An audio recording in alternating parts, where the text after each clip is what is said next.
sorts. What's that thing that gets you? It's something about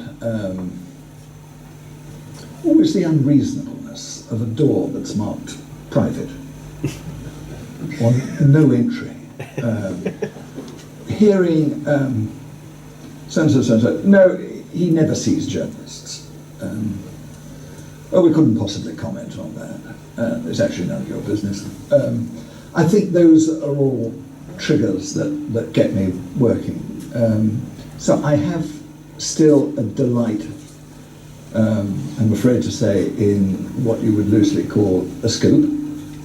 I want to be able to tell stories about places that the public, not through any fault of their own, may not know about.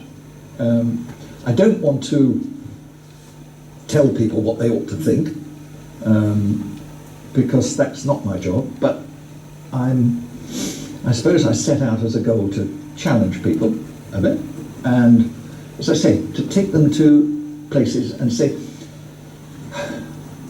if you had been with me, this is what you would have seen, this is what you would have heard, and maybe a little bit about this is what it was like. There's a famous phrase, isn't there, a book by an American writer who was in the Vietnam War, where he wrote a book entitled The Rumour of War. And there's another expression about the fog of war. And just simply that confusion and that panic when you don't actually know what's going on the scene. That buzzes around.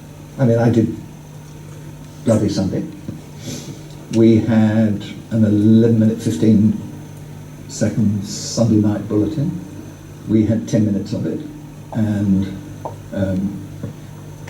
I read the script live. It was the first time that we put the film and the script together. And the main thing was, I did not know what had happened that day. But it was pretty compulsive.